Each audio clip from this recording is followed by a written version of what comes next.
नमस्कार। स्वागत है आप सभी का द डिवाइन पाथ में।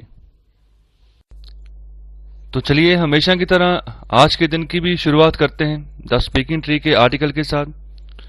तो आज के आर्टिकल में यहाँ पर बात की गई है बूस्ट योर कैपेसिटी को, अपनी कैपेसिटी को बूस्ट करना है तो कैसे करें, तो इसके बारे में बड़ी अच्छी चर्चा की गई है। तो चलिए शुरू करते हैं। तो स्टार्टिंग में यहाँ पर बात कर रहे हैं कि जितने भी दुनिया में लोग हैं वो सभी एक दूसरे के साथ इंटरकनेक्टेड हैं। तो एक तरह की जैसे एक बड़ी फैमिली होती है ना, तो अगर एक को कोई बीमारी लगती है तो सारी फैमिली सफर करती है, उसकी चिंता सारी फैमिली को हो जाती है। तो बिल्कुल इसी तरह अभी का जो चैलेंज है, अभी का जो पैंडेमिक का दौर चल रहा है, तो पूरा वर्ल्ड एज ए फैमिली काम कर रहा है। ओके, तो अगर किसी एक को भी बीमारी होती है ना, तो उसकी जो टेंशन है, ओके, उसकी जो मुश्किलें हैं वो दूसरे तक भी जो है पहुंच रही हैं। तो सब जो है मतलब कि अनसर्टेनिटी की कंडीशन में है, डर की कंडीशन में है, चिंता की कंडीशन में है। ओके, एक तरह का घबराहट का जो माहौल है वो इसी वजह से है, क्योंकि यहाँ पर जो पूरी फैमिली है ना वर्ल्ड की, जो अगर वर्ल्ड एज ए वर्ल्ड को पूरी फैमिली माने, तो यहाँ पर सभी सफर कर रहे हैं। ओके, तो यहाँ पर बात बोली गई कि अभी हर कोई जो है ना, यहाँ हम देख रहे हैं कि डेली कोई ना कोई लॉस हो रहा है। ओके, डेली कोई ना कोई मतलब किसी की डेथ हो रही है। ओके, डेली कोई ना कोई बंदा है जिसको ये पैंडेमिक जो है ये जकड़ रहा है अपनी बाहों में। तो यहाँ पर इस चीज को अभी सभी बार बार लोग देख रहे हैं, कितने महीने बीत गए हैं तो यही सेम चीजें बार बार लोग सुन रहे हैं। ओके, तो जिसकी वजह से एक ही अगर नेगेटिव वेव को बार बार ऑब्जर्व किया जाए, सुना जाए, तो एक माहौल बन जाता है, एक एनवायरनमेंट बन जाता है अपने आसपास अनसर्टेनिटी का, ओके, चिंताओं का। तो यहाँ पर हमें क्या करना चाहिए? अभी पूरी दुनिया क्या चाह रही है? अभी पूरी दुनिया चाह रही है कि स्टेबल हो, ओके, एक तरह की स्टेबिलिटी आए, ओके, बैलेंस हो, मतलब कोई हमें हौसला दे, ओके, और कंफर्ट की ओर यहाँ पर ढूंढ रही है कि कैसे हम दोबारा से आराम से अपनी जिंदगी बसर करें, आराम से घूमे फिरे, आराम से अपने काम करें, आराम से घर पर वापस आए, किसी तरीके की किसी भी तरह की कोई चिंता जो है वो ना हो। ओके, अभी यहाँ पर कोई भी बाहर निकलता है तो मन में ये बात रहती है कि हम फेस कवर तो हमने लगा लिया है, ओके, लेकिन अगर बाहर पूरा सिनेरियो देखें ना तो किसी को यहाँ पर कोई टेंशन नहीं है। अभी यहाँ पर बीमारी फैली हुई है। जिस तरह से स्टार्टिंग के जो मंथ थे तो उस समय जैसे प्रिकॉशंस दी थी सरकार के द्वारा तो लोग फॉलो कर रहे थे, लेकिन अभी फेस्टिव सीजन आने वाला है, फेस्टिव सीजन आ ही गया है। ओके, तो अभी लोग वैसे ही रश लग रहा है जैसे पहले लगता था। तो अभी तो ज्यादा रश हो रहा है। जो भीड़ भाड़ वाले इलाके हैं वहां पर तो अभी किसी तरह का कोई टेंशन यहाँ पर नहीं है। हालांकि बीमारी वैसे की वैसे खड़ी है, वैसे ही फैल सकती है दोबारा। सर्दियों में ही ये शुरू हुई थी, अब दोबारा सर्दी आने वाली है, तो इसका दोबारा से सेकंड वेव जो है दोबारा से आ सकता है। तो उसकी भी हमें यहाँ पर बात सोचनी होगी अगर हम घर से बाहर निकलते हैं। तो यहाँ पर बात बोल रहे हैं कि as our physical, mental and emotional health bears the impact of global pandemic, let us remember to enhance our spiritual health and our spiritual capacity। तो देखो यहाँ पर हमारी इमोशनल हेल्थ भी, फिजिकल, मेंटल हेल्थ, तीनों हेल्थ यहाँ पर impact हुई है पैंडेमिक की वजह से। बार बार एक ही चीज सुन के ओके, बार बार ही जो डेथ रिपोर्ट्स आती है उनको सुन के, उनको देख के, जो सिचुएशन बाहर है उसको ऑब्जर्व करके, तो यहाँ पर हमें जरूरत है कि अपनी जो स्पिरिचुअल हेल्थ है ना उसको और मजबूत करें। जितनी ये मजबूत होगी उतने हम मजबूत होंगे, उतने ही अच्छे तरह से हम लड़ पाएंगे ये जो सिचुएशन हमारे सामने आपकी बनी हुई है इससे। तो यहाँ पर अगर हमने अपनी स्पिरिचुअल हेल्थ सही करनी है तो हमें अपनी स्पिरिचुअल कैपेसिटी भी बढ़ानी होगी। ओके, तो यहाँ पर सीधे सीधे बात कर रहे हैं कि ये जो अगर हम स्पिरिचुअल हेल्थ अपनी सही करते हैं, कैपेसिटी बढ़ाते हैं, तो इस जो चैलेंजिंग टाइम है तो उससे निपटने के लिए हमें काम आएगी।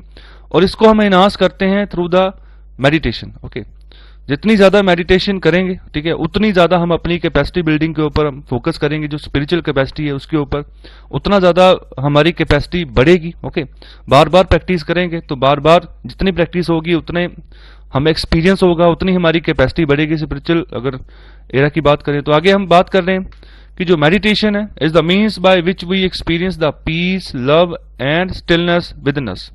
सो मेडिटेशन करने से क्या है कि हमें एक एक्सपीरियंस आता है शांति का, प्यार का और ठहराव का। ओके, हमारे अंदर एक ठहराव आता है, जो भी हम बात सुनते हैं, समझते हैं, विचारते हैं, फिर कहते हैं। ओके, तो इसी तरह से जब किसी भी सिचुएशन का भी सामना करना हो तो ठहराव होना बहुत जरूरी होता है। अगर ठहराव होगा तो अच्छे से आप जो है एनालिसिस कर सकते हैं किसी भी चीज का। तो ये जो है हमें कनेक्ट करता है with the source of all love. Okay, when we experience this divine love we are nourished, uplifted and elevated. It heals us and changes our perspective of life, the world around us, and ultimately it transforms us. तो जब भी meditation करते हैं, करके उठते हैं, तो हमें अलग अलग तरह के यहाँ पर ना एक्सपीरियंस देखने को मिलते हैं। तो यहाँ पर हमें क्या एक्सपीरियंस देखने को मिलता है कि जो डिवाइन लव है, जो परमात्मा का प्यार, उसमें हम जो है डूब जाते हैं। ओके, पूरी तरह से नरिश्ड हो जाते हैं। ओके, तो हमें एक जैसे दलदल होता है ना, दलदल से हम ऊपर उठ जाते हैं। ओके, तो हमें ऊंचाई में सोने का यहाँ पर जो है मौका मिलता है। जितने भी तरह की बीमारियां अंदर होती हैं विचारों के रूप में, वो सभी हील हो जाती हैं, वो सही, उन सभी की मरम्मत हो जाती है। हमारी जिंदगी का पर्सपेक्टिव वो बदल जाता है, और जो हमारा जीने का सलीका है ना, पूरे वर्ल्ड में कैसे हमने जो है देखना है, वर्ल्ड को कैसे नजरिए से देखना है, वो बदल जाता है। ओके, तो अल्टीमेटली हम जो है बदल जाते हैं। जब हम बदल जाएंगे तो हमारे लिए दुनिया भी वैसी ही नजर आएगी। जैसा इंसान खुद होता है उसको सारी दुनिया भी वैसी ही नजर आती है।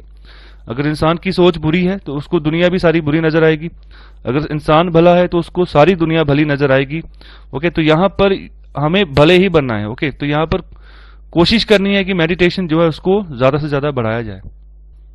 तो आगे यहाँ पर यही बात कर रहे हैं कि जब हम एक्सपीरियंस करते हैं परमात्मा के डिवाइन प्यार को, तो हमें स्टेबिलिटी मिलती है, हौसला मिलता है, कंफर्ट हमें मिलता है जो हम ढूंढ रहे होते हैं। ओके, तो यहाँ पर स्पेशली अभी जिसकी हमें जरूरत है। ओके, तो यहाँ पर जो मेडिटेशन जो है, इससे कोई प्रॉब्लम या जो चैलेंजेस है जिंदगी में वो खत्म नहीं होंगी, लेकिन हमारी काबिलियत बढ़ जाएगी कि कोई भी चैलेंज हो, कोई भी प्रॉब्लम हो, उसको टैकल कैसे करना है, उसको समझने की हमारा जो विजन है वो बड़ा हो जाएगा।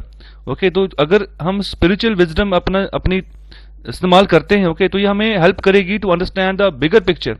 ओके, तो which enables us to look at difficulties in a different way and thus respond in a calmer, relaxed manner. तो हम बड़ी पिक्चर को अच्छे से समझ पाएंगे अगर हमारी जो आध्यात्मिक समझ है, अगर उसको हम इस्तेमाल करते हैं। ओके, तो चाहे जिस भी तरह की डिफिकल्टी हो, हम उसको हैंडल कर सकते हैं अलग वे से। ओके, तो वो जो वे होता है हमेशा शांति वाला होता है, रिलैक्स मैनर होता है, मतलब किसी तरह की जो हफड़ा दफड़ी है वो नहीं होती। तो यहाँ पर हमें जो है मेडिटेशन से बहुत चीजें सीखने को मिलती हैं कि जो भी यहाँ पर जिंदगी में चीजें आती हैं वो चली भी जाती हैं। ओके, तो जितने भी चैलेंजेस हैं ओके वो टाइम के हिसाब से होते हैं। ओके, तो यहाँ पर जितने भी हम चैलेंजेस को यहाँ पर विटनेस करते हैं, ओके, तो हमें यहाँ पर पीस ढूंढना है, ठहराव ढूंढना है, और अपनी जो स्ट्रेंथ है ना अपने अंदर, उसको जो है बढ़ाना है मेडिटेशन के थ्रू। तो हमें एक सोर्स बनना है, ऐसा सोर्स बनना है जैसे शांति, जैसे कि हम बोलते हैं कि कोई शांति का पुंज है। ओके, मतलब बिल्कुल रिलैक्स रहता है, तो उसके मतलब स्ट्रेंथ भी बहुत ज्यादा है उसके अंदर, बहुत ही काबिल इंसान है। तो ऐसे इंसान बनना है, तो ऐसे ही दुनिया में विचरना है, वर्ल्ड में विचरना है, एनवायरनमेंट ऐसा बनाना है कि आपको देख के लोग सीखें। ठीक है, फिर लोग भी जो है अपने आप को ऐसा ढालें, फिर उनसे और सीखें। तो ऐसे एक पूरा का पूरा चेन बन जाता है। तो फिर अगर ऐसी चेन बनती है, पूरी सोसाइटी जो है वो बढ़िया बन जाएगी। ओके, तो अच्छे तरीके से वो भी काम करेगी, सभी सोसाइटी अच्छी होगी। ओके, तो अच्छी जनरेशन निकलेगी तो देश का अच्छा नाम होगा।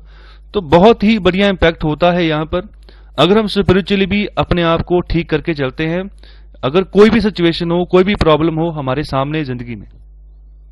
सो आई होप आज का ये एपिसोड आपको अच्छा लगा हो, तो कृपया लाइक, शेयर और सब्सक्राइब जरूर करें। धन्यवाद।